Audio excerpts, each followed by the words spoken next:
All right, so now we're going to head over a little bit and talk about guys we have in our Tier 2 segment, second tier running back. So let me just kind of rattle off some names that we all collectively have in our second tier. We broke these 25 guys into 3 tiers, so this is the middle tier, which basically means these are the guys that we would feel comfortable in the first tier drafting, with the first 4 or 5 overall picks. And then after that, you're looking at this group of guys. So you'd have to make a decision when do you want to go, tight end or wide receiver at the end of the first round, or wait for one of these guys in the early second, or how you want to, depending on your strategy. But these are guys like Eddie Lacy, Arian Foster, Le'Veon Bell. For Jay and I, Giovanni Bernard is here, Alfred Morris, Doug Martin, these type guys, Zach Stacy. So these are the kind of guys that we're going to be talking to here in this next segment. So speaking of that, one of the guys it's very kind of tough to gauge this year, one Mr. Arian Foster, because he's coming off a season where he missed, I think, 8 games. So people are kind of down on him because of that, which might be good for the rest of us, getting him at a good value. So Jay, what do you think about Foster and his productivity of being healthy now for 2014? All right. Well, right now his ADP is the 7th running back overall. I've got him at 6. Well, Foster's medically cleared to play. He's only 27 years old. If you exclude the 8 games that he missed last season, he's only missed 3 games in the 3 seasons prior to 2013. He's played in 53 regular season games since the beginning of 2010.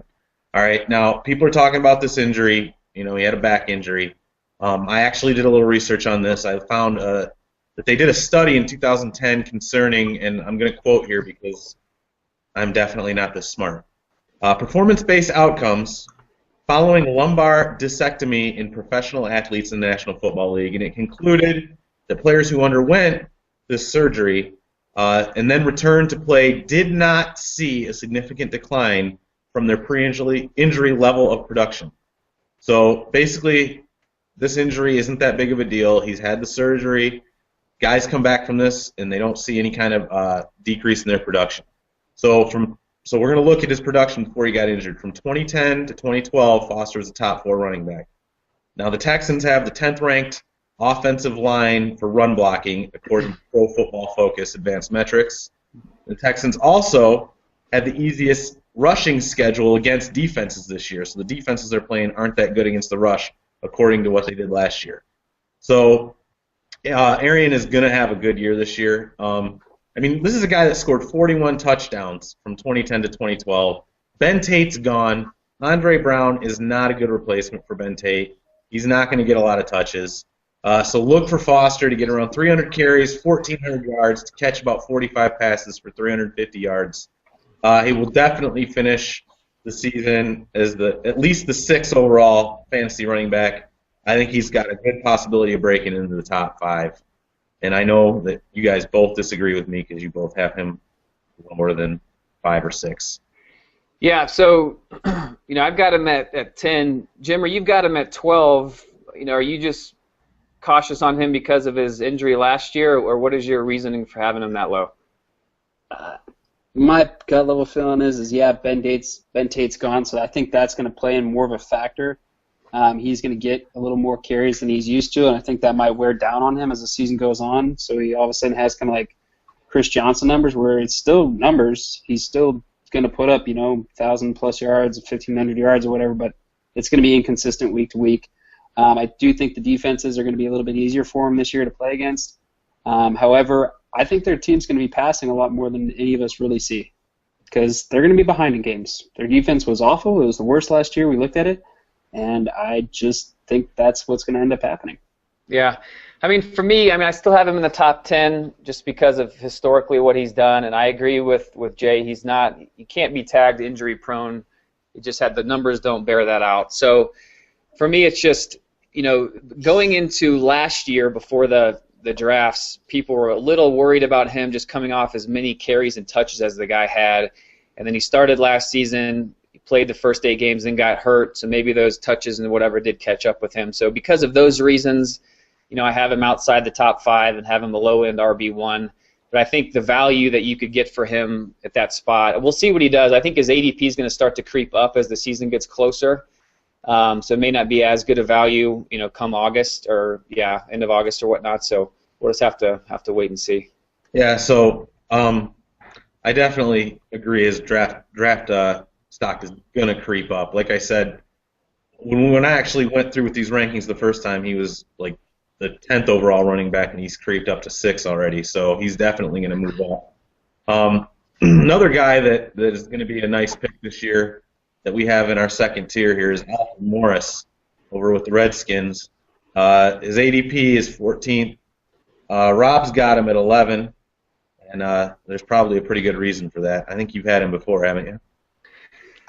Yeah, so Alfred Morris, and again, ADP at 14th, we're discussing these guys from a PPR perspective, but their ADP is actually in the standard, just to remind the audience of that. So Alfred Morris is not known to being a good PPR back because he barely catches any balls out of the backfield. Just historically, he just hasn't done it. He catches 7 or 8 balls a year. But he puts up so many damn yards, he's still absolutely relevant, as a running back. I just, don't want to take him as the first running back in a PPR. So let's look at his last couple seasons. Last year, his attempts were down. He had 276 attempts from 335 the year before. His yards were down from 1,600 to 1,300 roughly. He did have 4.6 yards per carry last season, but this was the big thing too. His touchdowns were way down. They were 13 in 2012 and 7 last year, and again, he only had 9 receptions. So I think one of the reasons for this, he still looked good. He passed the eye test last year for sure. I think one of the big issues here is there's a stat out, and I can't quote it directly, but essentially there's a stat out about running backs and their productivity towards in the fourth quarter when they're on winning teams and they're trying to close games out. Alfred Morris would just get the ball, catch up, or handoff after handoff, would get a lot more attempts because in 2012 they were a relevant, decent team and they were winning a lot of games at the end, and they would use him to close them out. Well, in 2013, as we all know, with the Shanahan shenanigans and the issues with RG3 and the turmoil that was on that team, they were horrible, and he was never even in the game in the fourth quarter because they were always getting blown out, and Roy Halou was in as the third down back and the pass catcher back. So I think that's the reason his numbers were down. So I think people are kind of down on him because of his production in the previous year. But all in all, he still played very well and did very good at his job. So speaking of Shanahan, he was ousted. He was replaced by Jay Gruden of John Gruden fame from Cincinnati, where he was the offensive coordinator there. Sean McVay was actually promoted from the tight end coach to the offensive coordinator in Washington at the young age of 27, so he'll still remain there. But the coaching staff has come out and been quoted as saying they love the physical running style of Morris and they don't plan to make any changes in that regard.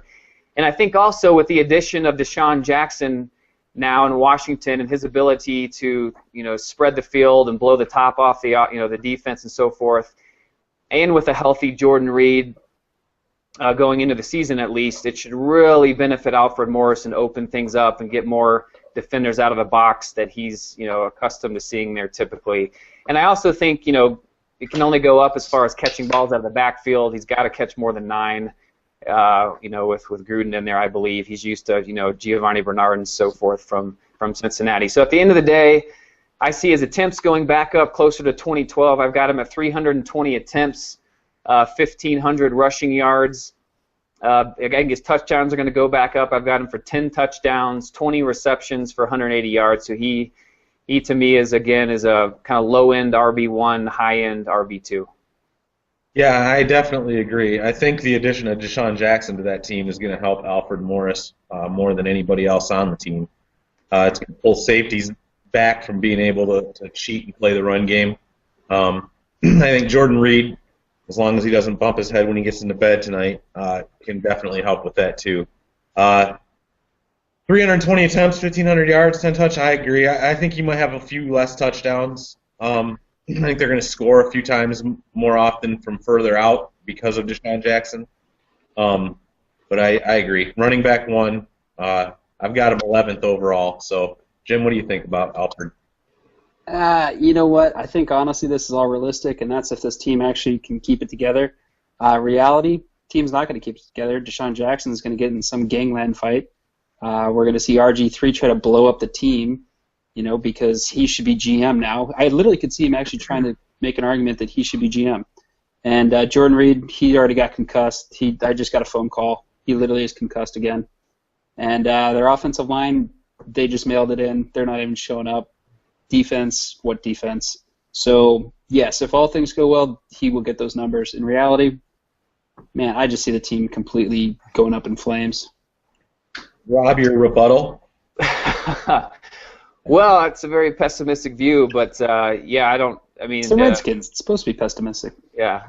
I'm concerned about the locker room for sure. RG3 and when fights with the wide receivers and adding Deshaun Jackson to the mix is just going to add fuel to the fire. So I definitely have concerns for locker room stuff, but they definitely have more weapons, new coaching staff, so I'm a little bit more optimistic that they're going to keep it together and be a more productive offense. So talking about another productive player, this was a rookie coming into the season last year, so he's going into his second year this year, Mr. Le'Veon Bell. I've got him at 8th, actually, in my second tier. Jay has got him at 7th, but the Jimmer is not quite as bullish on him and has got him listed as 13th. So, Jimmer, what is your reason for being granted you still have him in your top tier, and you have him as 13th overall, so that's not bad by any stretch, but why are you a little bit more down on him?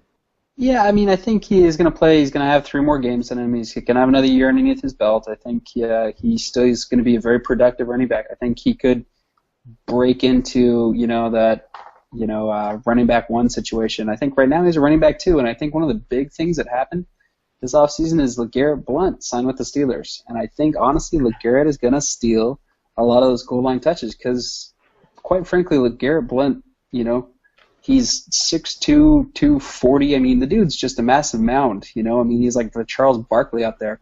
By the way, I don't know if any of us forgot, but LeGarrette Blount set like the single season or single game playoff rushing record with like 233 yards and 4 TDs in one game this last offseason. So he has some capable explosions. So, I think honestly the first time Le'Veon Bell, something happens, LeGarrette could steal that from him. We just saw that what happened in the Patriots, and as fickle as Bill Parcells, or not Bill Parcells, but the Hood. What's the evil Hood's name? Belichick. As fickle as we've seen him with running backs, I think he's got a chance to maybe steal from him. That's why I'm just not quite as high on him as everyone else. However, if he stays healthy, I think he'll have a great year. Yeah. I'm a little higher on him and a little less high on LeGarrette Blount. I almost said Blount. Thank you. Listen, yeah, he had the single most rushing yards in one game in the playoffs. It was a fluke. Exactly. Dude, Le'Veon Bell is the real deal. I'm not a Michigan State fan, but I am from the state of Michigan, so I did get to see a little bit of this guy play when he was in college. And I saw some last year because I had Antonio Brown in my fantasy squad, so I watched some Pittsburgh. And the guy is pretty good. I don't know a ton about him, but I do know that he is going to be possibly a top 10 back this year. Pittsburgh doesn't have a ton of weapons, so they're going to be the ball like crazy. Rob, you're just about as high on him as I am, aren't you? You got him at 8, I got him at 7, so. Yeah, I am. He missed the first 3 games. He had a foot issue, but the remaining games that he played, he did really well. His yards per carry wasn't great at 3.5, but man, just watching him play, he just really passes the eye test. The guy, he's an all-around back. He does everything. He can bowl people over. He can catch the ball out of the backfield. He's a goal line guy. All that stuff. All-purpose yard numbers are going to be high again. I don't want to underestimate LeGarrette like I did last year, and he came in and was really relevant because Stephen Ridley couldn't hold on to the ball. They gave him an opportunity, and he did do well with it. But I think the organization is completely set on Le'Veon going into his second year as being the bell cow there. I just don't think LeGarrette's going to get into his touches enough to really significantly affect it. In fact, it may even spell Bell enough to be more productive when he's actually in there. So, yeah, I'm pretty high on him. I see him as a guy you could draft at the end of round 1 Maybe if he falls to the beginning of round 2, that's even better. Be pretty confident in him, especially in a PPR league. So another guy in the same tier we have kind of differing opinions on a little bit going into 2014 is Zach Stacy. Kind of came out of nowhere last year. He wasn't, the starter at all to begin with, and that backfield, St. Louis, was just a big cluster. And he's the one who, at the end of the day, was carrying the ball and carrying it well. I mean, I've got the guy at my 12th running back. Jay's got him at 10. But the Jimmer's not so high on him. Drop him out of the top 20. Jeez. Yeah, so before we get to the Jimmer's rebuttal, Jay, having him at number 10, I mean, you're very high on him. So what's your rationale for Stacy and reasonings he's going to be high in 2014? Look, Zach Stacy took over in week 5 last season. He posted 969 yards, 7 touchdowns on 249 carries. He also caught 26 balls for 104 yards and a touchdown. If you actually expand these numbers out over a 16-week season, you get 1,292 yards and 9 touchdowns. From 322 carries, you get 35 receptions for 139 yards and a touchdown. That would have been good enough for the 11th best running back last year in a PPR format. One spot behind Adrian Peterson. Okay? So, Jim, 22nd, dude? Is that what you got him? 22nd? And I think that's been generous. Put a couch shot. Are you willing to put a couch shot on the fact that this guy is going to stay out of the top 20? I think he could crack into the top 20. All right, top 15. No chance. No chance? Will you put a couch shot on it?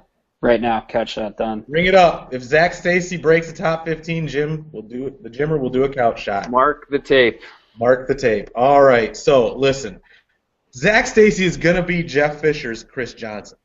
Now, when Fisher was in charge of Johnson, he handled 925 of the 1,413 rushing attempts from 2008 to 2010. That equates to 65.5%.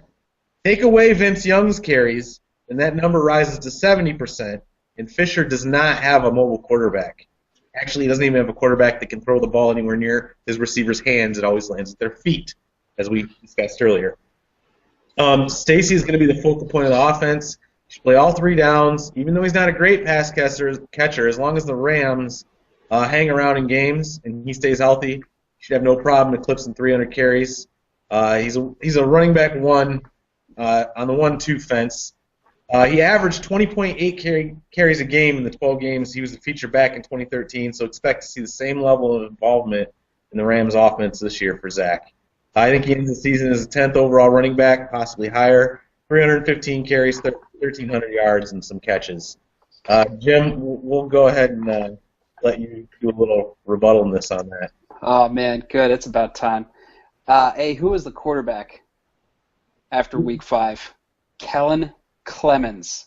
Sam Bradford went down early in the season. They had no one there. Jake Long did not pan out as the offensive tackle. Wait. Are you saying that Sam Bradford is somebody then? I mean, Sam can at least throw for 3,000-4,000 yards a season. That doesn't mean Kellen Clemens can. Kellen Clemens can't throw for 300 yards, in much less than 12 games. This last year that he played. My point is that yes, Zach Stacy was literally just fed the ball because they had no other options. They just went out and got Greg Robinson, a new tackle. They're investing a lot to protect Sam Bradford, and they're going to give everything they can to Sam Bradford this year to pass the ball. They did not bring him back and get him healthy and invest all this money in a new line to hand the ball off. That's not what happened. So that's why I'm saying he is not going to get the same sort of numbers and the same sort of touches that he did this last year. And I think there is a couple other options that might come up in the draft because I don't think Zach Stacy's the one. Well, that would be my point, Jimmer, is that there's nobody behind Zach Stacy. I mean, they don't have any other running backs there that are going to cut into his carries, I don't think. I mean, that kind of proved itself out last year. Yeah, they might draft somebody in the 2nd or 3rd round, but he's still going to be a rookie. You don't expect a rookie to come out and just necessarily crush it. So, I don't know. I'm definitely higher on him. I was watched him a lot last year. He's just a good all-around back. He was Wait doing a everything second. for them. Rookie not crushing it. Le'Veon Bell, Giovanni Bernard, Monty Ball. I mean, we had 3 just this last year. Yeah, This but year, that's still a it's few. a different draft cast. Yeah, I'm not saying it can't happen because it obviously does happen, but it's still there's 32 teams and there's tons of running backs that are to be taken. You can't bet the farm that they're going to happen to get one of those guys at their pick. So there's no current RBs behind Zach Stacy that are even a threat to really take any carries from him. So they're going to have to hit the jackpot on a rookie, I think, for them this production to be put outside the top 15. Speaking of Monty Ball. Yeah, speaking of Monty Ball, Rob, you've got Monty Ball at 6. His ADP is 8. I'm not quite as high on him. And Jim, where do you have Monty Ball? Jeez, Jim. Good God Almighty, man. Call yourself a Broncos fan. You're a Broncos fan. You've got him at 18. Rob, tell this man why he's wrong. All right. Well, first of all, I met one Mr. Monte Ball last night at the Denver Broncos draft party that the Jimmer was unable to accompany me to. Could have met him yourself. Check out our Twitter account at Red Zone Warriors to see the picture of me and Monte rubbing elbows, having drinks, talking to the ladies. No, not really, but I said hi to him and got a picture pretty much. But, you know. Rub him, that's why it was only a picture. I'm not. I mean, Monte Ball obviously is going into his second year. This is having him at 6 is more about, again, the product of the offense. I mean, we've talked about this over and over. Peyton Manning's offense. No Sean Moreno last year, who is now a Miami Dolphin, so he's left the organization. Only buddy, I mean, they may draft someone or whatnot, but, you know, Ronnie Hillman, so forth. But there's really nobody behind him that's going to be a real threat as of this moment in time. But so no Sean's gone, but they were in the most productive offense of all time, not last year, all time. No Sean in last year's offense had, you know, 241 attempts, you know, almost, you know, 1,100 rushing yards, 10 touchdowns, 60 receptions for 550 yards, 3 touchdowns. I mean, he had 1,600 all-purpose yards. And no Sean is not Barry Sanders. He's not Adrian Peterson, not LaDainian Tomlinson. These guys are not super athletes and phenomenal running backs. It's going to go down historically of all time. So that being said, Monte Ball, I think from a physical standpoint, is just as good or maybe even better than No Sean just from a strict running back perspective. No Sean last year had, I mean, from a PPR side of the house, he had 60 balls. That was 6th for running backs. You know, Monte Ball is going to get those catches out of the backfield. And remember, everyone, that 80% of the attempts last season that No Sean and Monte Ball had, they were facing less than 6 guys in the box. Again, product of the offense. They have Demaryius Thomas and Wes Welker and Julius Thomas, and now they have Emmanuel Sanders. I mean, they throw the ball a ton. They can't stack the box against these guys. So Ball did very well in the attempts that he had last year. He averaged 4.4 yards a carry, which was actually higher than Moreno in that offense. And as a Denver fan, as you can tell from my awesome hat hairdo, representing the team, they started off the season and No Sean was the veteran. Peyton trusted him to protect him on pass blocking and so forth. But as the season went on, if you look at weeks, you know, from like week 11, week 12, all the way to the Super Bowl, that those splits became more 50-50. It was like a 45-55 split, which meant the organization trusted Monte. Peyton Manning, more importantly, trusted him. He was getting more and more of the carries. It was basically a 50-50 split going into it. So the trust is there from everybody in the organization. I see this guy as getting 220 attempts, 1,100 yards, you know, 8 to 10 touchdowns, a good 45 receptions for another 400, 500 yards, a couple, you know, receiving TDs. So, yeah, I see him as an RB1 like No Sean was the last 2 years. I mean, it's, again, a product of the offense. You can't deny what a huge factor that is. Yeah, I agree. I'm interested to hear why Jim thinks he's going to be 18th. This is going to be good. Well, they drafted him to be the starter. He wasn't the starter at any point. Does anyone else see that as a problem? By the way, he's a rookie. He was a rookie. But he was drafted to be the starter, and he never won the starting position. 'Cause he Now, couldn't- taken for granted. Listen to he this. couldn't Wait a second. Noshawn Moreno had a season year. And what year did it also happen to be for him? Happened to be his contract year. He had a lot to prove. He wanted to go get his money. Guess where he got his money? He took his talents to South Beach. I mean, these are pretty pure, simple facts. I don't mean to go LeBron on this, but that's what happened. Monty Ball, I would not be surprised in the second, third round we see the Denver Broncos draft another running back because, quite frankly, that's what they do. They just keep shuffling through because, honestly, they almost don't really matter to Peyton Manning. I mean, all he wants them to do is block and then catch the ball when he can't throw anymore.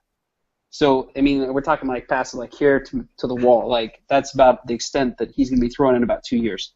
So my point is that Monty Ball, as much as everyone has him hyped up and how great they think he's going to be, dude, they just brought in Emmanuel Sanders. Okay? They got a legitimate speedster. They're going to have Welker fully healthy for the season. They already have Demaryius Thomas. They already have Julius Thomas at tight end. I think they have a lot of options. And quite frankly, I don't know if that's going to necessarily open up because I don't see him as the same threat as what Noshawn Moreno was last year. Remember, they had all those options last year. Yeah, Emmanuel Sanders, but Eric Decker was there. I mean, that's why they were the most prolific offense of all time. I mean, unless you can argue that Monte will not be the featured back there is the only reason on God's green earth that I think he is not an RB1. I think we look to see who they draft, and they better pick up an offensive guard because right now don't have one. Yes, but for the very reason that Monte didn't start the season off was because they're not going to let a rookie in there in pass protection. So even if they draft someone, it would take him probably half the season like it did Monte to figure all that out. And even if he does, now he's in a 50-50 split with Monte, who's already gotten 80% of the carries up till game 8.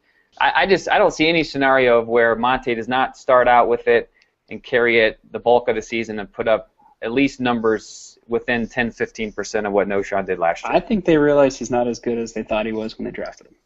But I'm saying I don't think Noshawn was all that great. I think he was a veteran. I think Noshawn was playing for a contract, and he played the lights out for that contract, and he got some big money to go play elsewhere. Yeah, look, I think Monty Ball is going to be an RB1 because of I agree with Rob. He's a product of the offense. Now, I will give you this, Jimmer. If they do draft another running back, that may bring it more into question. But I don't know. I mean, Monty Ball, I think he's RB1 for sure, just because of Peyton Manning. So, yeah. All right, we will get off our Denver Broncos soapbox. But yeah, so guys, that's it for us this week. On our next show, we'll be breaking down and tiering the top 25 fantasy wide receivers for 2014. It's a very similar show, but talking about wide receivers instead of running backs. We'll be comparing our rankings and our tier groups to the current ADP, again, on Fantasy Football Calculator. So tune in a couple weeks to see how we match up with those numbers. And again, to remind everybody, we're live every 2 weeks here in the off season. We'll switch to every week again as we get closer to the start of the NFL season. So tune in on Friday, May 23rd for our next live hangout. But we will, however, given that we just had the NFL draft, we're going to be popping on early next week for a special NFL draft recap show and discussing all the fantasy relevant rookies coming into these different scenarios for 2014. So keep an eye out for that. We'll be tweeting those shows out and let you know about it. So in the meantime, you can download our show on iTunes. You can now find us on Stitcher Radio, and you can check out our previous shows on the Red Zone Warriors Fantasy Football Show YouTube channel. And don't forget to follow us on Twitter and tweet us all your fantasy football questions at Red Zone Warriors. So, for the Cushman, the Jimmer, I am Rob Smith. Thanks for tuning in, and we will see you next time.